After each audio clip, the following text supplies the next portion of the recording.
Hello, good morning, good afternoon, good evening, wherever you are in the world. It's Jose here again to do another Is the For You series that I seem to have started recently. And today we're here to talk about, figure out, discuss whether the Elric Saga is for you. So we have to start from the very beginning. Well, the Elric Saga is just part of the very extensive work done by British author Michael Moorcock. Now, Moorcock was a writer mainly in the 60s and 70s who wrote for science fiction magazines in Britain. And the Elric Saga sort of stems from his original short story, The Eternal Champion. So, what you gotta understand is that Moorcock created this multiverse where different characters were impersonations of this one entity called the Eternal Champion, so a champion that fought to restore balance in the universe between the opposing forces of law and chaos. And Elric was just one of those impersonations. Throughout all of Moorcock's works, we find other personifications of this Eternal Champion figure. So you also have the Corum series, the Ulrich von Beck, Cain of All Mars, Jerry Cornelius, and a bunch of others, where possibly Elric is the most famous one. But they all are personifications of this idea, of this sort of archetype. Now, in which order should you read the Elric Saga? That's a very good question, because the internal chronology of the whole series is a mess. Moorcock just randomly wrote stories, seemingly, without any internal cohesion, and it's only been later, after all the reissues, all the reprints, that everything has been sort of put together. You're better off doing a bit of research online as to in which order you want to read the books, because also it depends on the which publishing house. Some of them have got different names. Or why not check out my video on the reading order of the Elric Saga, and I'll leave a link in the description below. I mean, this is just, epitomized by the fact that the first Elric story was published in the 60s, and as recently as this year gone, we had the Citadel of Forgotten Myths, even after the end of the saga, because this saga ended, and now we got a new Elric story, where is it, almost 60 years after the original one, so go figure. Well, the world building is vast, but poor, and let me elaborate on that.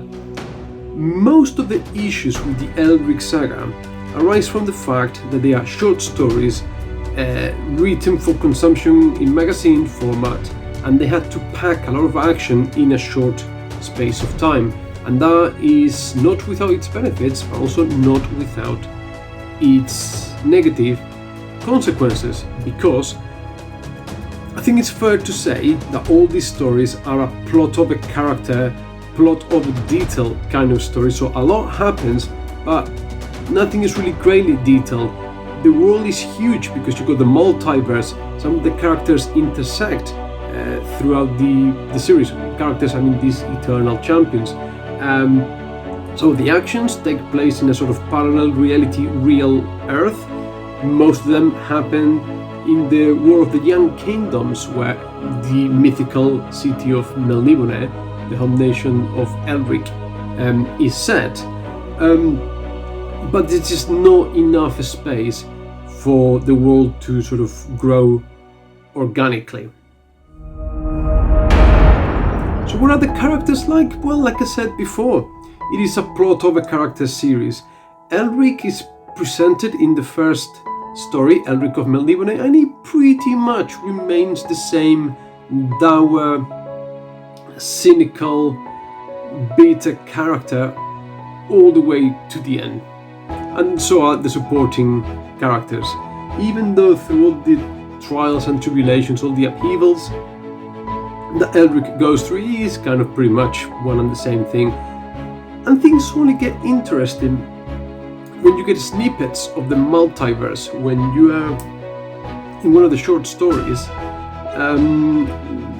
where the notion of these meta-temporal detectives that operate in a parallel reality operate, and Elric is sort of a secondary character lurking in the background, that things get a little bit more intriguing and a bit more exciting.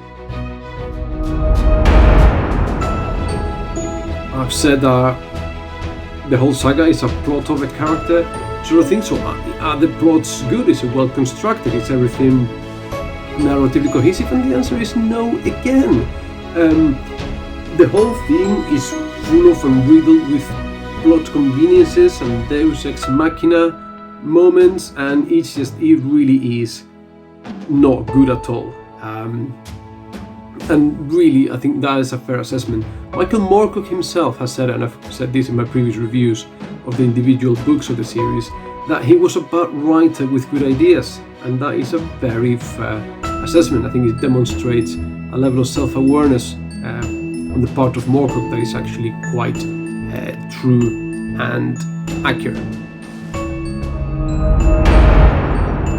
So is it any good, really? Well, the answer is no, unless you contextualize. And I'm not the best read person in the world, I'm not a literary critic, I don't have a background in any sort of arts of humanities, but I think it's fair to say that Elric needs to be understood in context. Moorcock wrote it as a sort of diametrical opposite kind of world and character to the sort of mythical Lord of the Rings good versus evil. Elric is not Aragorn, he's not the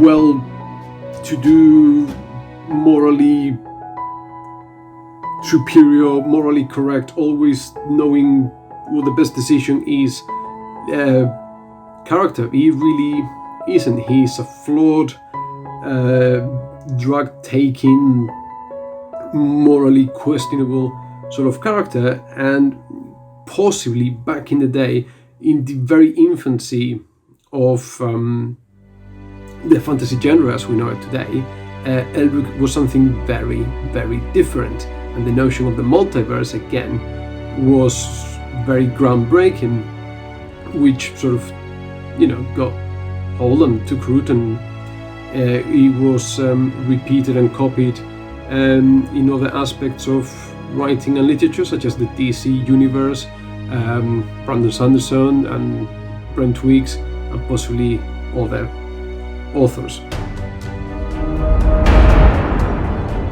You probably should read it if you have a passing interest in the evolution of the fantasy genre, because of its significance and its very open critical stance against Lord of the Rings, and the impact it had on other writers that probably took some of Moorcock's idea and developed them, strengthened them, and did a much better job than Moorcock himself did with the ideas that he presented there. But I think it's fair to say that they are not very good stories. My level of enjoyment throughout the series never quite reached any sort of high peak levels, and I'm glad I sort of read them separately. I wouldn't have stomached them one after the other, and I've got no interest anymore in picking any other Elric story, although I am curious enough to explore some of the other Eternal Champion incarnations of that, particularly the Corum series, so I may pick some of the Corum stories next year. But anyway, this is what I have for you today. This is my take on the Elric Saga. These are my thoughts and opinions. Please like, subscribe, comment, let me know what you think, share your opinions. Have I got it all wrong? Do I make a fair point or assessment?